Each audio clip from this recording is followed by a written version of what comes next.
The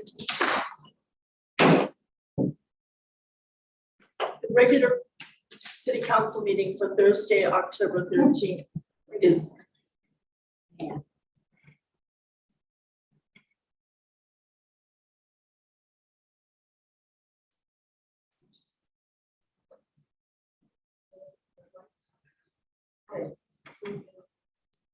Oh, I didn't push it.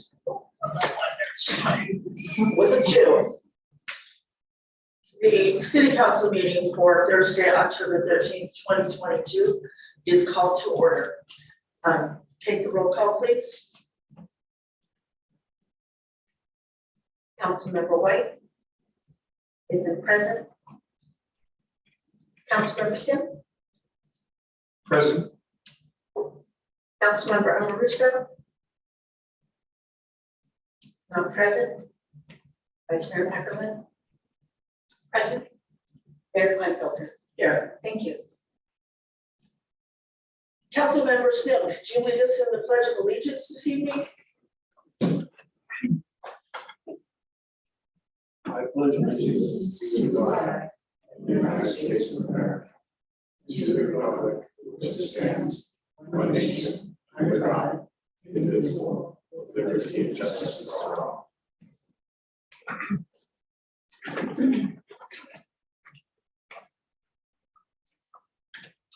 Item number 2 on the agenda is approval of the city council regular meeting for October 13th, 2022. And Kathleen would like to speak. Yeah, staff would like to request the tabling of item 7.1, the TOT grant application for Challenge Champions Rodeo, so that staff could bring it back at a later date with more information. Thank you. With that modification, I would entertain a motion to approve this evening's agenda. I'll make a motion to approve tonight's agenda, with the exception of item 7.2. I second. It's been moved and seconded. 7.1. Excuse me, 7.1, thank you, sorry. It's been moved and seconded to approve the agenda minus item 7.1. Roll call vote, please. Councilmember White is absent. Councilmember Sim, Aye. Councilmember Russo is absent. Vice Mayor Ackerman, Aye. Mayor Kleinfelder. Aye. Thank you. Item number 3 on the agenda is public comment.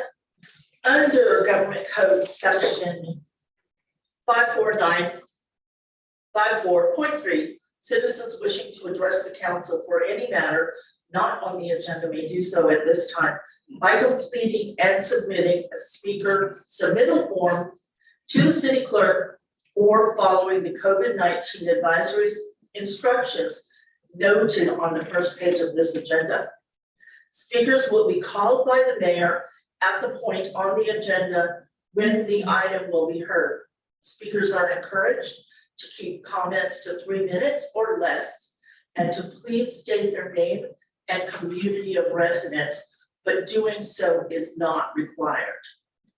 Under provisions of the California Government Code, the City Council is prohibited from materially discussing or taking action on any item not on the agenda, unless it can be demonstrated to be of an emergency nature or an urgent need to take immediate action arose after the posting of the agenda. So I open up public comment. We have one public comment card. It's from Barbara, and I don't want to get your name. Barbara J. McPhail. Yes, ma'am. Okay, and press that. Okay. Good evening, my name is Barbara McPhail, and I'm with the Burke Ranch subdivision. And tonight, I appreciate you letting me talk for a couple minutes. What we'd like to do is give a certificate of appreciation to Kathleen Johnson. Kathleen has been instrumental in sharing her ideas and attending and supporting Burke Ranch in their Firewise community activities. Last year, she actually attended our inaugural tabletop exercise along with several members of the community, including several fire departments and OES, county OES as well. So she's been very supportive, and we've, reaped great dividends because of that. So we wanted to thank her by presenting a certificate of appreciation to Kathy. Stand up and get over there, Kathy.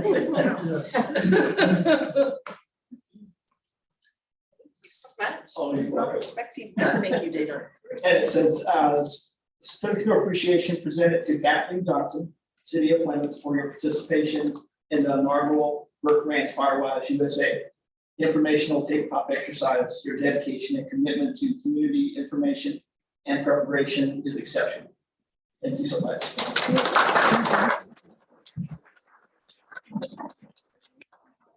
Yes, absolutely. Thank you for your time. You're welcome. Thank you. Thank you. Is there any more public comment from someone that is in City Hall?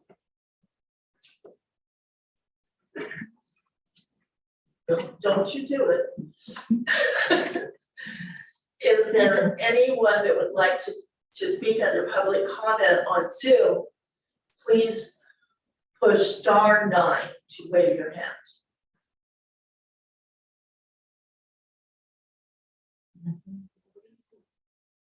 Okay, at this time, we'll close public comment.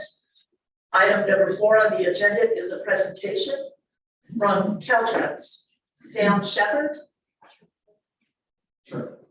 German. Sure. I was close. Well, thank you, Mayor Kleinfelter and Councilman Sims for inviting me here. But my name is Sam Sherman. I'm the acting District 10 out of Caltrans Clean California Coordinator. Been doing it for about a year. I do have a short presentation, and but yeah, maybe before I do that, I have to indicate, Amador County is kind of near and dear to my heart. When I started my career with Caltrans, I was involved in several projects here in Amador County.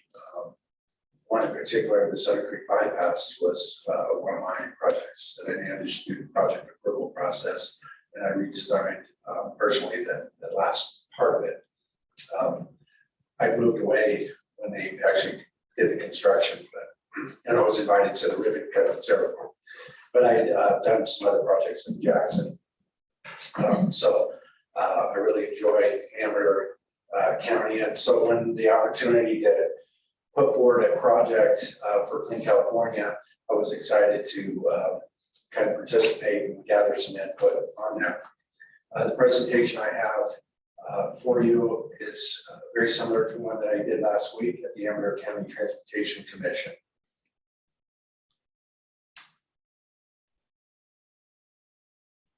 So there are actually multiple components to Clean California. This is the governor's program signed into law in July of last year.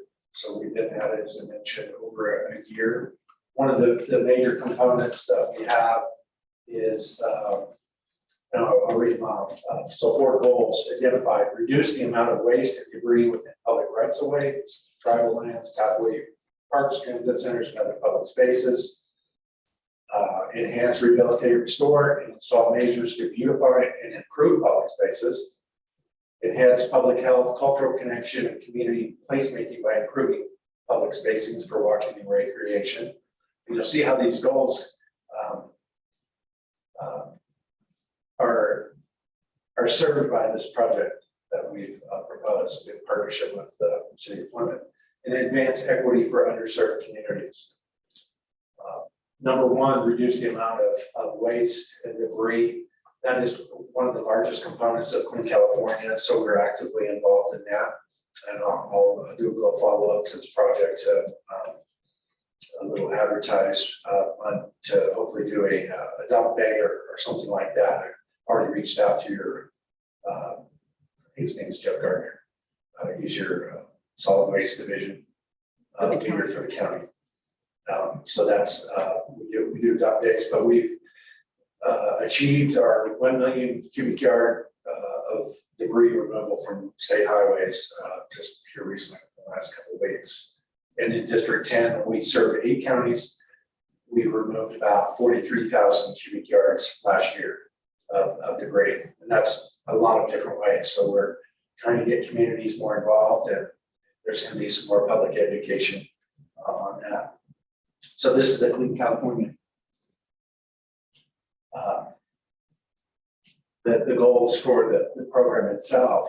I was given direction by our district director. We were allocated approximately $20 million total for District 10, and I was asked to see if we can kind of spread the wealth over our 8 counties. So we have 10 projects. The Plymouth project is one of 10. So the purpose of the project, and when I reached out to the city of Plymouth, I was very aware of the roundabout project. So that was kind of a starting point, was maybe to do some enhancements to the existing roundabout. It happens my roommate, my office mate in the district office was the project manager on that. Grace Gonzalo, I don't know if you remember her. But this roundabout is the first roundabout on our state highway within District 10. And, but they seem to often run out of funds, to actually put the landscaping in. So they kind of put the bare bones. And so that was, kind of a starting point. And so we were looking for other ideas. One was producing, I probably got these slides a little bit backwards. We kind of came up with 3 different concepts, and I'll get that on the next slide. But so the purpose of the project really then is to enhance and beautify our state route 49, serving the historically underrepresented communities. And we knew that there was a need. So this is kind of evolved, this purpose statement. There's a need for a trail system along S49 that enhance safety for the community, also beautify. That need also exists to enhance and beautify the roundabout. The original 3 components that I mentioned, we kind of started out with kind of gateway signs, and then enhancing the roundabout, doing some additional landscape improvements to it, and then the trail system was mentioned. And subsequent discussions with the community, we've had several different community meetings, and the trail system kind of bubbled to the top as being the most important. We do have a constrained budget, and that appeared to be the community's preference and priority. Not only does it beautify and enhance the community, it really does add a lot of enhancements to the safety. And so I think it's a huge and a great project. The gateway signs, they are some sort of primitive, welcome to Plymouth, and if you don't blink, you'll see them. But that was deemed the most important to the community leaders that we talked to. And if we do have some funds, we'd like to do some additional enhancements to the roundabout. So let me talk a little bit about the trail system itself. We identified from Zinfandel Road all the way up to basically the roundabout Main Street.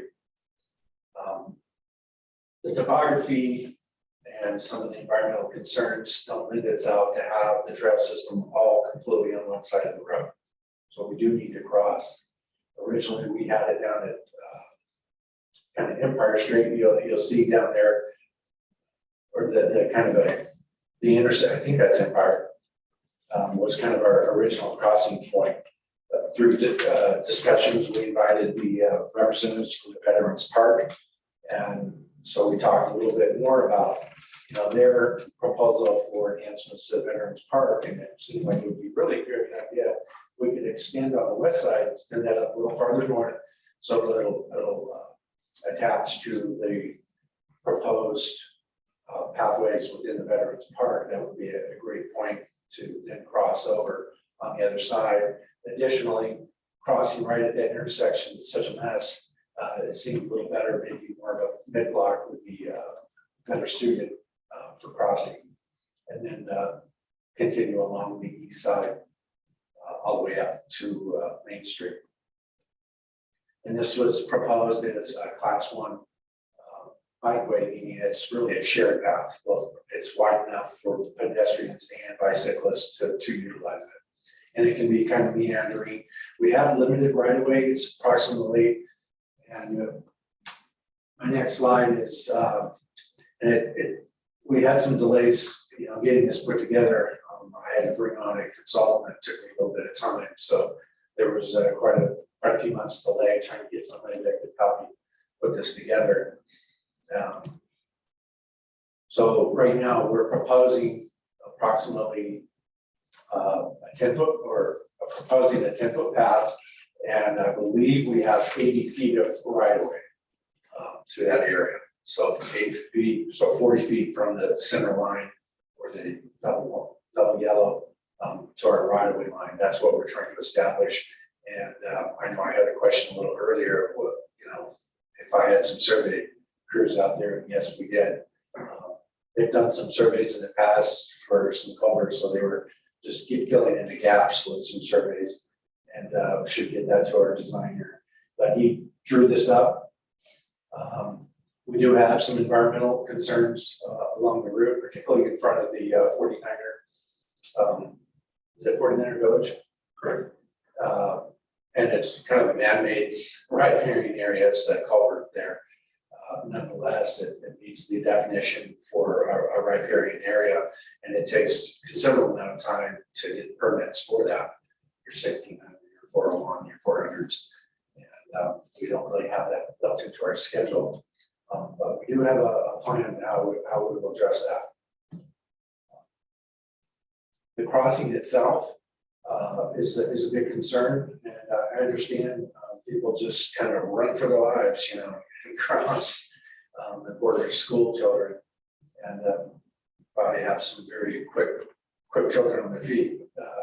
We don't see a big accident concentration on there, but the risk is there, and I think having some form of crossing will be greatly appreciated. And so there's some discussions with my traffic safety group. Do you paint the crosswalk on there? Because a lot of times then people get a false sense of security with crosswalks like that.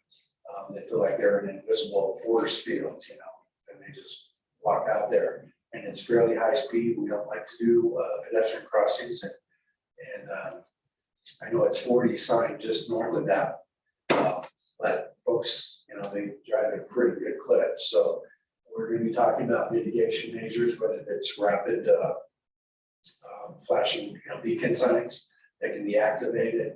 There's some traffic calming. They may want to, and I've asked them, is there a way we can reduce the speed limit there as well?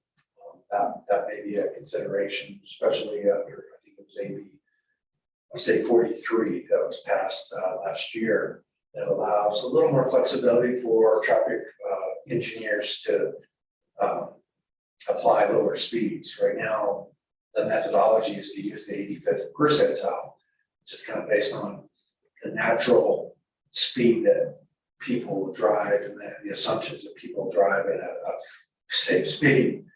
And but that's what it's based on. That's been there for a long time. So that's the premise and how that's done. So, but I think with under our Caltrans is going more towards a zero fatality type of mentality, more proactive approach than a reactive, which we've done in the past. So I'm hoping maybe that we'll get some input from our project development team on that, but that may be an opportunity. There may be an opportunity to do a follow-up project with more like what we call a HOC system, which is a little more substantial, and it's PED activated, but it actually has a red light that stops traffic that when the kids cross. Those things cost upwards of 400,000. And my budget's 1 million. So my suggestion to the team is we can build this safety enhancement path and beautify. That is the priority. We do want to make a safe crossing, but it can't all be put into just crossing itself. The path itself has sufficient enhancements for safety, just the benefit for the community.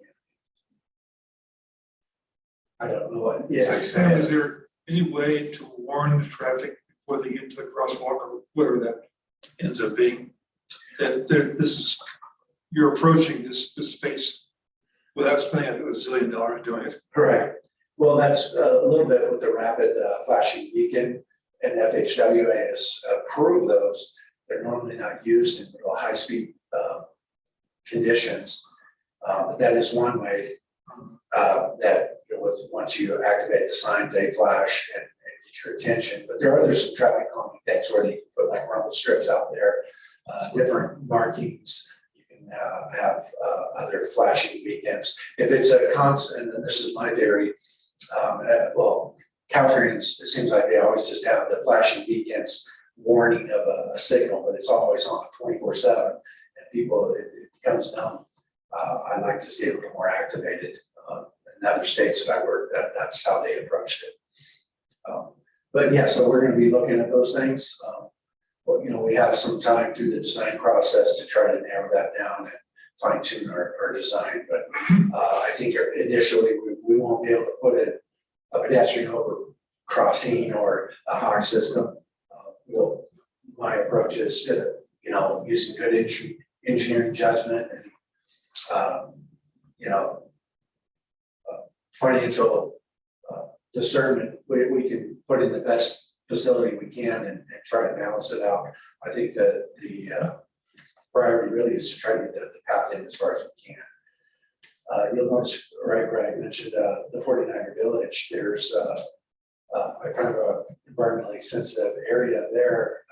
We're going to have to try to bring the path, we'll have to kind of start and stop on each side, bring them kind of the shoulder, try to widen it a little bit, and come up with a subsequent project. My district director has promised me that, you know, he'll support a follow-up project for that.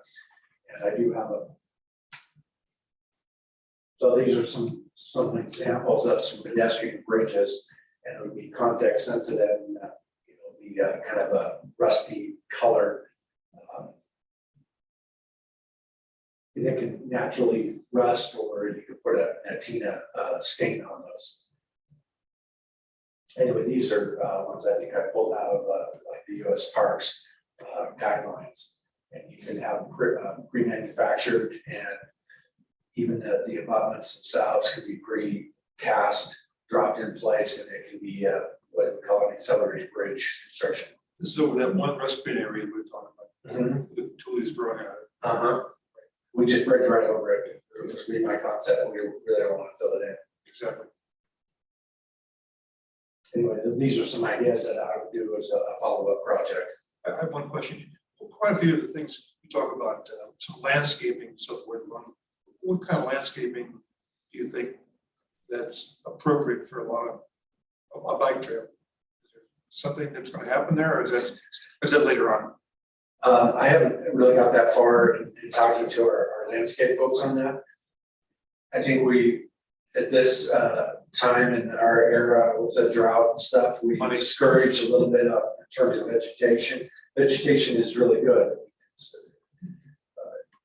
We prefer that. Yeah. But right now, unless you have a good irrigation supply, and then the plant establishment period itself takes a couple of years. I only mentioned because several times it's mentioned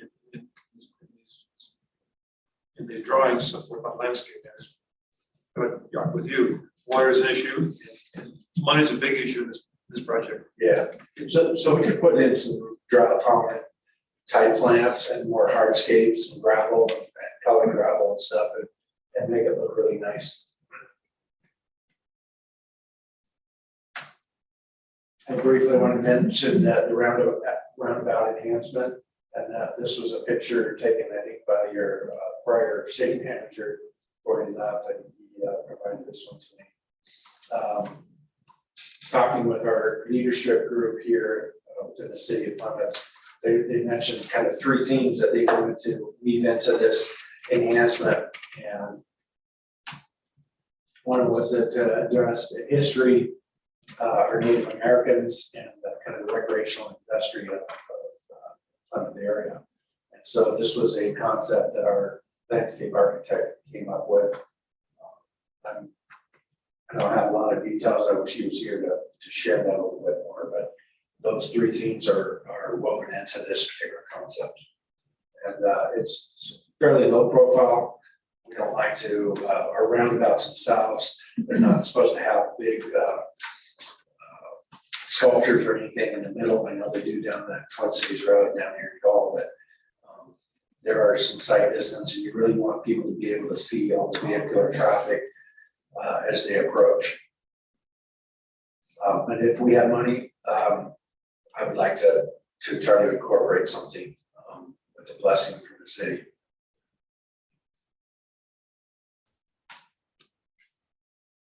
So our schedule, and we're a little behind,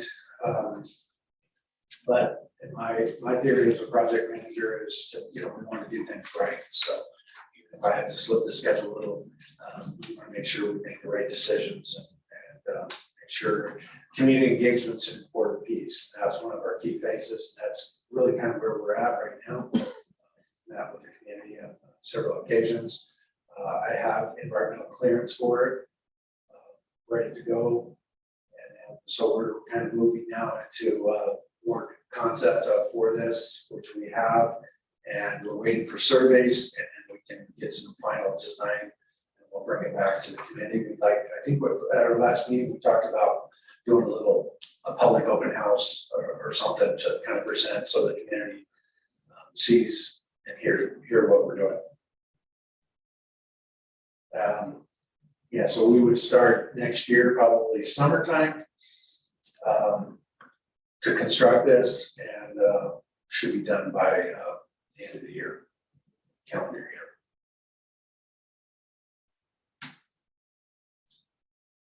I have a little over $1 million allocated to this, and the 950 is what I have reserved for the construction of this trail, and the rest is support. This was an early cost. Yeah, I do have some monies allocated towards our consultant that's helping us as well. Can you tell me what some of these things mean, like PSA and? Yeah, as an engineer, we kind of forget that part. We love acronyms. So PSE is plan, specs, and estimate. That's basically our design package that we could take out and advertise. Right-of-way support, that's if we need any easement or utility. I don't have a lot towards that. We're trying to keep it all within our right-of-way. We don't want to buy any right-of-way, that'll just delay the process. Right-of-way capital, that means we would purchase something, which we don't intend to do. Construction is construction support, so we need somebody to administer. This is a very shoestring budget. We weren't given a lot in California, so I'm trying to stretch it as far as I can and make people work efficiently. And then construction capital is the funds we have set aside. Once we award the project, that would be used to construct it. Yes. I want to thank you for including the crosswalk in the project.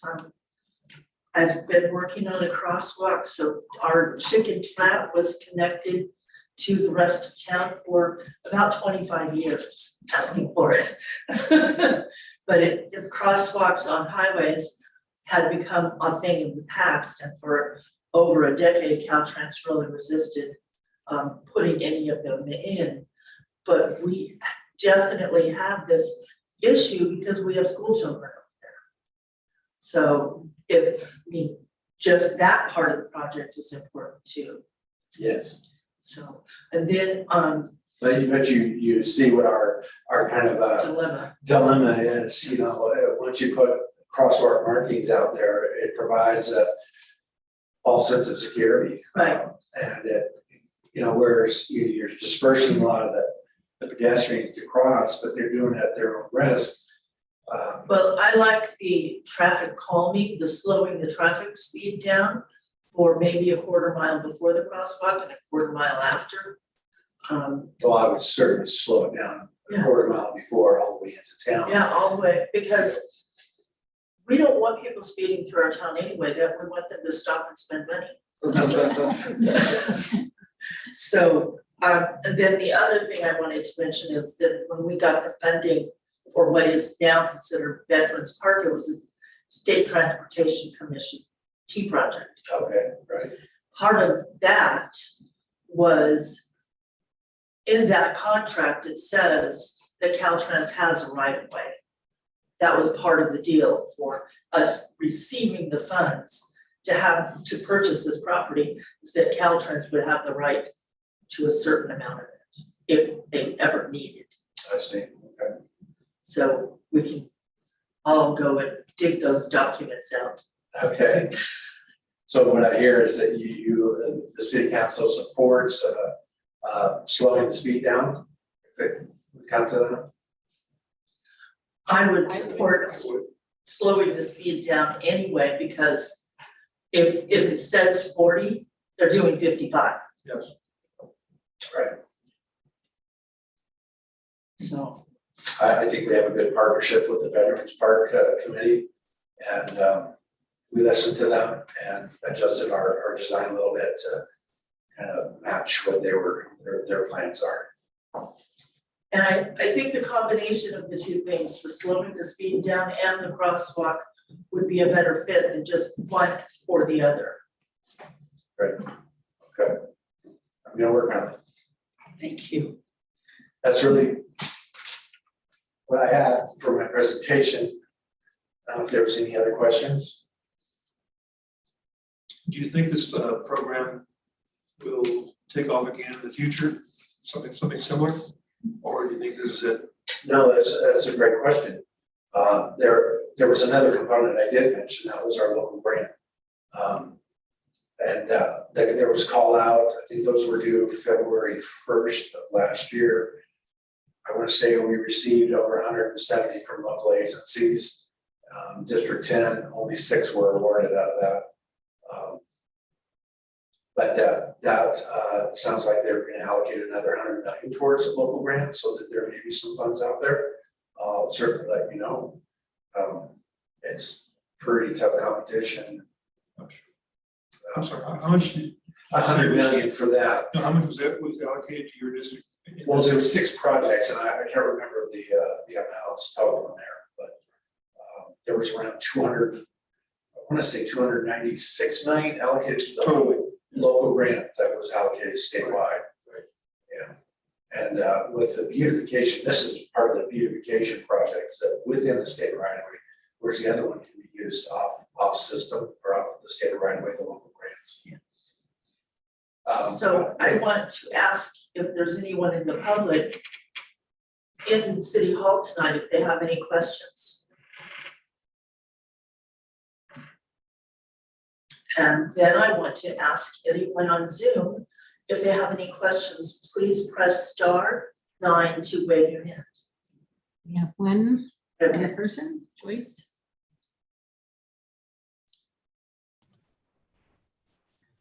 Please bear with me, Mr. Sherman. I'm getting over COVID right now. I do have a question for you. I don't have the pamphlet that you sent out regarding this presentation, so I don't have anything to look at. But I thought you had said that you were looking at from Zinfandel to the roundabout. Is that also including the roundabout to Miller Way? No, at this time, we were only proposing something from Zinfandel up to the roundabout, the trail system. Just one. So there's no way we can get that included in between the roundabout and Miller Way. Did you say Miller Way? Miller. Yes. Yeah, I'm not sure. Is that? It's a roundabout going on 49, about another quarter mile Oh, I see. past the roundabout. Okay. As you go through, 49. go straight, Okay. about maybe a quarter mile. Yeah, at this time, we don't have that proposed. We do we do have a constrained budget, and I think we'll be lucky to get what we can done. We'll stretch it as far as we can, but I think we'll be lucky to get the trail system done within the amount that we have budgeted at this point, what we propose from Zenford to the roundabout. Okay, thank you. Thank you, Joyce. And then I had one other question because it's difficult in this day and time with construction costs going sky high of what you made plans for 3 months ago may now be impossible. So do you see any problems with the increased costs of construction? Yes, I certainly see, there's potential for problems. What we've seen though, in our other beautification projects, some of them have been coming in at the estimate amount for these types of projects. You know, if in our case, we're gonna be using asphalt, that has a lot of volatility to it. We do have some contingencies set aside for that type of thing as well. That I have a management reserve that I can dig into a little bit Okay. to cover those types of costs, yeah. Well, I want to thank you very much for coming, especially on short notice, Oh, no worries. giving the presentation tonight. Thanks for joining. Thank you. Yeah, well, thank you for having me, and we look forward to continuing our good partnership with the city, and I'm a project manager that gets things done, so I'm hoping, can't guarantee it, but I intend to have it completed. Look forward to it. Yes. Mayor, may I ask a follow-up question for, as far as maintenance of especially the crosswalk facilities, whether you put a flashing beacon in or whatever facilities are finally installed, I'm assuming Caltrans is gonna be responsible for maintenance and operation of those. Well, I think in this case, yes, because we're the proponent, we're the actually funder of it. In some cases, we're doing some things, you know, for a city that will try to convince, you know, another local agency to take it over. But I think in this case, I would approve of Caltrans maintaining both the trail system and the crossing. Perfect, thank you. I've gotten some snafus with Caltrans over the years on that stuff, especially crop intersections, so that's good to know, thank you. Yeah. Thank you very much. Great, thank you for having me.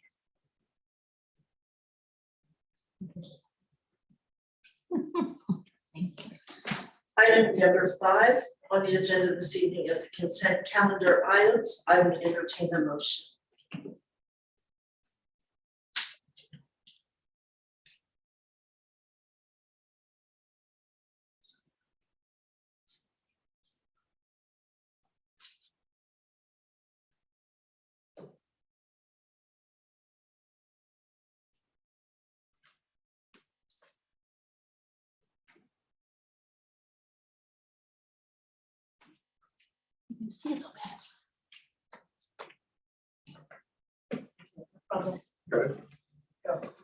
I'll make a motion to accept the consent calendar as it is.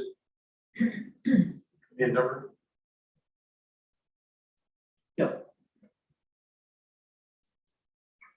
I'll second that.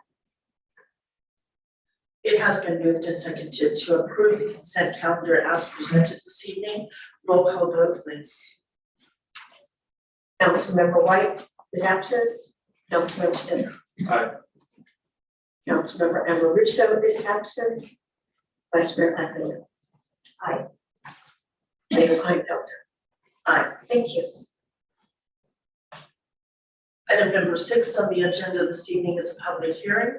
Is to introduce and waive first reading by title only ordinance number 2022-07, an ordinance of the city of Plymouth repealing and replacing section 15.05.020 of the Plymouth Municipal Code to adopt by reference various uniform building codes.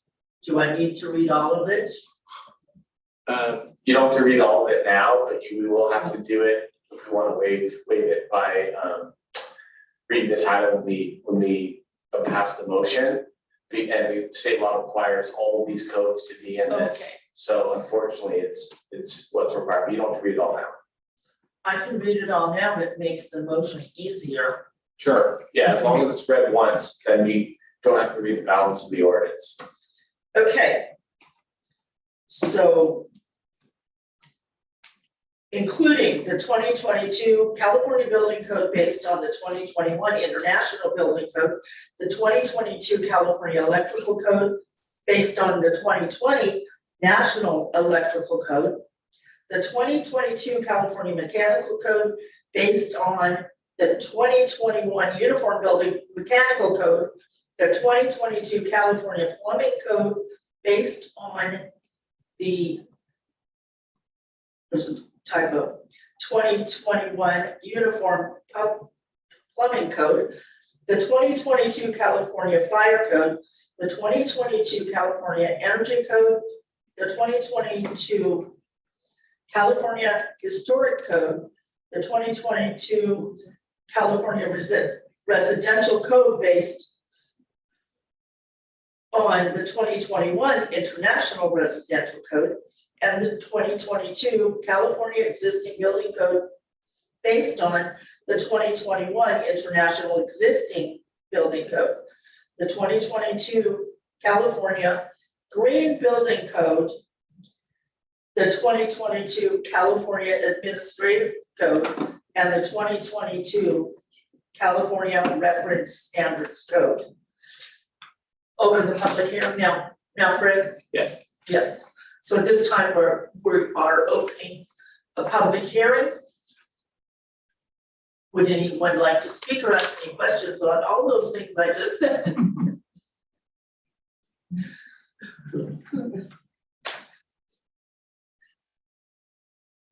Is there anyone on Zoom that would like to participate in the public hearing on the modifications to the municipal code?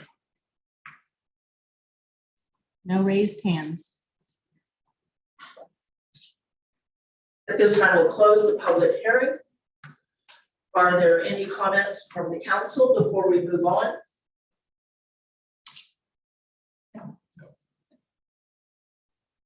So I would entertain a motion to introduce and waive first reading by title only of ordinance number 2022-07 and reference all of the information that the mayor already read.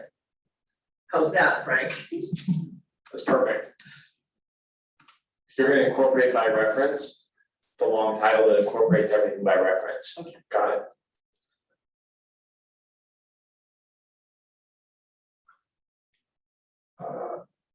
I'll make a motion to accept 6.1, ordinance number 2022-07, and everything below it. Perfect, The perfect. mayor just pointed out. I'll second that motion.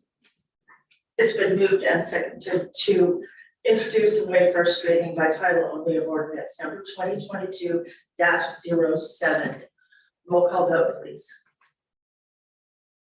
Councilmember White is absent. Councilmember Smith. Aye. Councilmember Amoruso is absent. Vice Mayor Eichelman. Aye. Mayor Kleinfelder. Aye. Thank you. Item 7.1 was pulled from the agenda this evening, so 7.2 is city council review and discussion on Plymouth Papa Plaza and structures and possible direction regarding future use of the Papa Plaza and structures. One of the things I was gonna comment on this one as well, Kathleen, is that we have with the two, I would really like to have input from the two council members that are here this evening as well. So it's up to the council whether we want to move on this or we want to table it for another agenda when we have a full council. So I requested that this be put on the agenda, and I appreciate that it's on the agenda, and I'm totally fine with it being tabled until our other two council members can be here.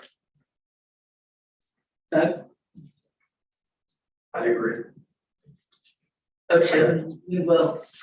I'll second. Okay, That's what. so Frank, we can just move on at this point. The consensus table is fine. Yeah.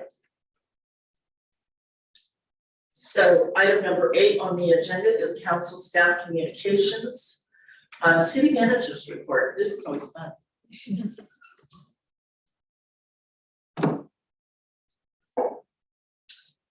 Okay, I just have a few things. Just so you're informed, I have Matt working on the Main Street planters, and hopefully he'll have those done quickly as soon as his plants come in. But he's done a really good job taking care of those, and he's gonna spruce them up before our events come up. So that will be helpful. And Dana and I have been talking, and we were gonna set up a little fall photo opportunity at the pop-ups. So we're hoping to get that together next week so that the community can come and take some fun pictures. We just thought that would be a little fun thing to add to the season, and see if that works out. It kind of might be nice too, Dana, if we could get people to turn in some of their photos and we could post them on our webpage. We just thought it would be a really fun seasonal activity to do. So we plan on getting that together next week. On the other hand, the fire station, we did have a structural engineer out there last week. I do not have his report back yet.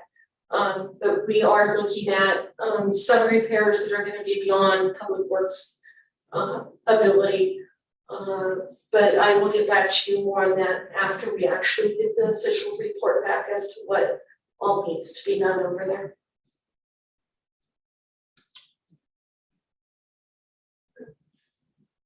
Have the folks at the fire station requested any repairs needed at the station? This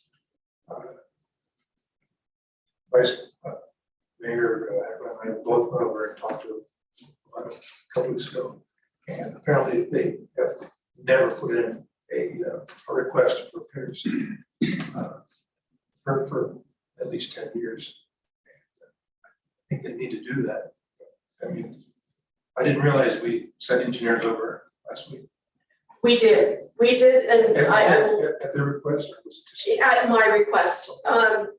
I went over there with our building official, and there was some obvious problems. So we ended up doing a walkthrough over there. The back side of the building, we thought we could just do some minor repairs on it and repaint, because it has some really bad sun damage on it, which doesn't surprise us because we have the same problem at Lodge Hill. It's kind of the same exposure and whatnot. But when we started opening that up, there's actually a little more to the job than what we had anticipated. But the reason we had the structural engineer come over is because at some point in time, one of the trucks, and that, I don't know if it was when we had volunteers or I don't know. But one of the trucks did hit the front of the structure, and it has caused, it brought attention to our building official. And he basically said that, he felt that we really needed to get a structural engineer to make sure everything was okay. And I think what might have happened is when it first happened, it didn't seem like that big of a deal, but over time, things may have shifted a little bit. So we're looking at that as well. I wasn't at that meeting, so I don't know exactly everything that was said, but I do know that those were the two concerns, was the back wall and then the front wall. I'm hoping it's not going to be anything too major, but it needs to be addressed so it doesn't continue to deteriorate. And according to the contract, the structure itself is the maintenance duty of the city as opposed to other things inside the firehouse. So, you know, our big concern was to make sure that the building was safe. That's why the structural engineer was called And I had a thought, because we are doing modification to the CV2 and CV3, and improvements to public structures are an applicable activity in there, so we might be able to inquire about some of this work being covered by that. That would be amazing. We'll do it. Anything else, Kathleen? That's all I have to report tonight. Thank you. Well, I want to take this time to thank you for everything you've been doing. Thank you. I appreciate it. I'll chime in and say the same thing. Thank you. Taking on responsibility. I agree as well, thank you. So now we're gonna move to mayor and council member reports. And let's add 8.3 in at the same time. If you have a request for a future agenda item, provide that right after your report. So council member Sim, I have nothing. vice mayor Ackerland, The only thing that I was gonna comment on tonight was, and you've already brought up some of this, is that I did follow up with Patrick Chu from AFPD and took him up on his offer to take a tour of the fire station. And Councilmember Sim went with me, and also my husband Don. And we had a nice tour, and yeah, we can see that there's a whole range of items that need to be addressed. I had a chance to look through the contract and saw that it looks like annually in June, there's supposed to be jointly, the city and the district are supposed to have an inventory. And so I thought that that might also be a nice time to look at the list of things that need to be done, but you took it a step further, a much better step further by having the building or the engineer take a look at that. So thank you very much. I don't know anything about how firefighting works, but I think one of the things that stuck out in my mind, I don't know whose responsibility this would be, but I'd be interested in finding out more information about like what a minimum requirement would be, but with regarding the generator they have there. It seems like they have a generator that, you know, maybe we would, you know, my husband and I would buy at Lowe's or Costco or something for our home. And I'm wondering for, is that adequate if there were a huge disaster here and they needed to rely on something with a little more oomph? Because that could be a public safety issue. we could, if it turns out that we can utilize some of these funds out of the CV2 and CV3, we could look into the Generac systems that would automatically come on. And it would be probably propane run system, about $6,000. $6,000 isn't that much to add when you're fixing the building. So anything else? The one that's there is a small little gas home light that Vice Mayor, Council Eckerlin just pointed out. It is very, very, very small. It would not do very much in a major disaster. It definitely needs to be looked at, whether it's their responsibility as the fire department or whether it's ours. It needs to be addressed. Anyway, that's all I had, and right now I don't have anything pressing for any future agenda items. But again, Kathleen, thank you for making arrangements to have the structural inspection done. You're welcome, and I just want to mention that our building official, John Peabody, and I discussed this too, and we're putting it on the calendars like an annual thing for us to go out there and check on that building. I don't know when the last time it was looked at, but we're gonna just put it straight on the city calendar that we're gonna go out there every year and do that so that things don't get too far behind people.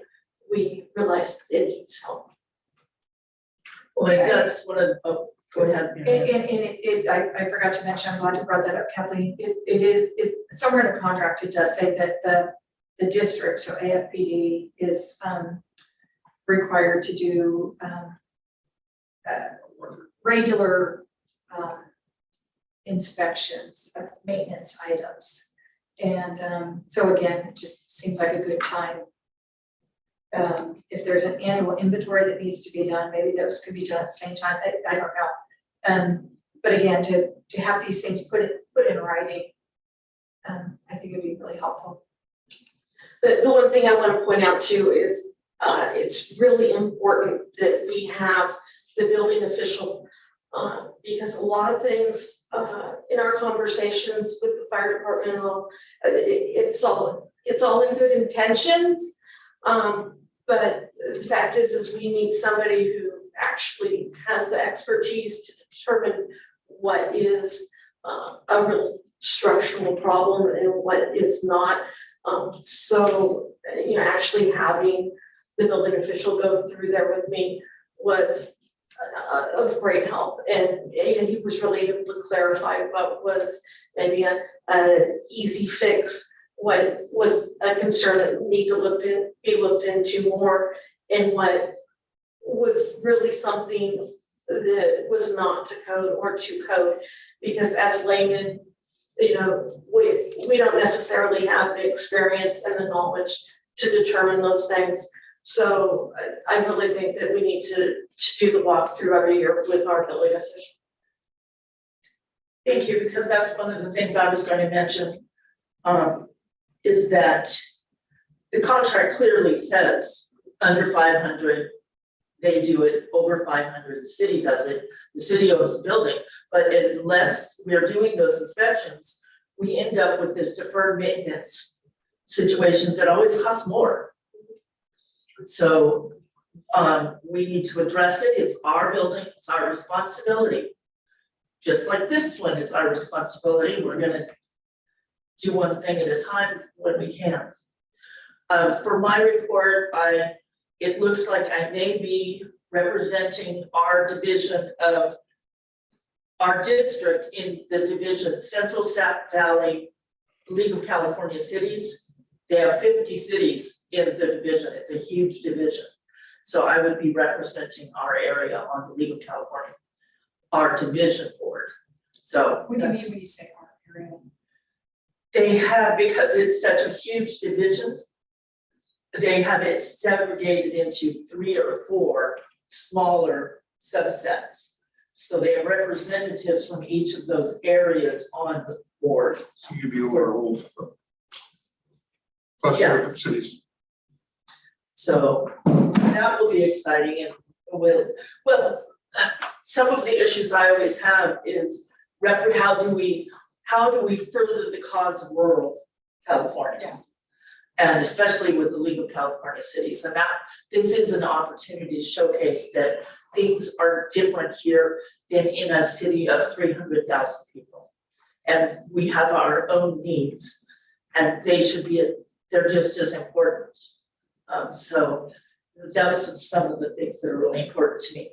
I have so much going on with Kathleen and trying in the next 2 weeks to prepare the CV1 and CV2 for the CDBG ACD grants that I can't think of anything else I'm going to be able to do.